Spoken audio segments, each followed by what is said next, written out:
Good morning, I'm Steve Johnson, and here's a look at the latest from the Dove newsroom. Governor Kate Brown and Republican challenger Bud Pierce attempted to draw contrasts with each other in their last pitch to voters on the debate stage. And Brown touted her 25 years of elected service last night during the event in Portland, arguing that's why voters should choose her November 8th. Pierce said Brown's record is proof that it's time to elect people who can solve the problems that need to be solved. A super typhoon named Haima has plowed into the Philippine coast. Haima touching down on the northeastern coastline of the Philippines with ferocious winds and rain that rekindled fears and memories from the catastrophe by Typhoon Haiyan back in 2013.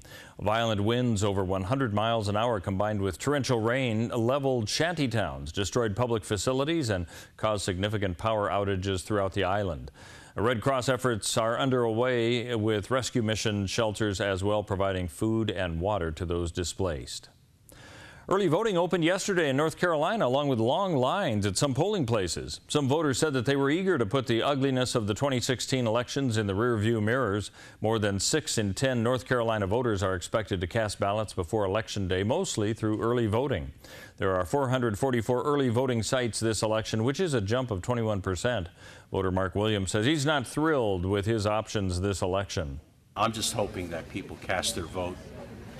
And I know that they're disgruntled with some of the candidates, and it's probably, as far as I can remember, that both candidates are not really all that enamored with the American public. And sometimes we have to choose the lesser of two evils. Across the state, long lines reported in the state's most urban counties. Even rural Jones and Transylvania counties had dozens of people waiting in line. The ExoMars lander, Schiaparelli, has performed a 6-minute descent towards Mars.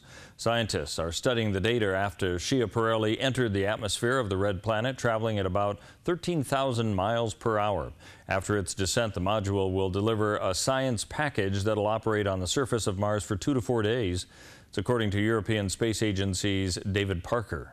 So when you do tests, you learn things. Not everything goes as planned, but as long as you understand and can learn from the data you gather, then the job is done.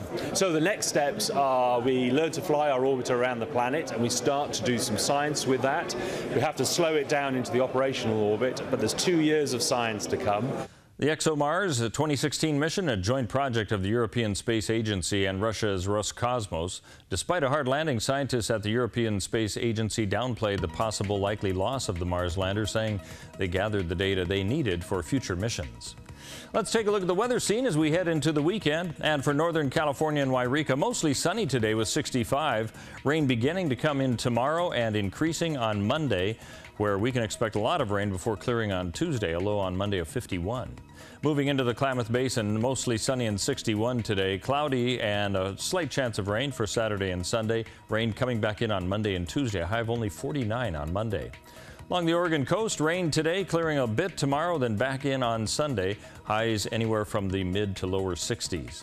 Central coast, central area, I should say, as we talk about Bend, 57 today, 60 tomorrow, and mostly sunny. Slight chance of rain starting on Tuesday again. And for southern Oregon, in the Medford area, pretty good chance of rain today, then clearing Saturday and Sunday and coming back in on Monday with a high of 53 degrees. And that's news and weather right here on the Dove.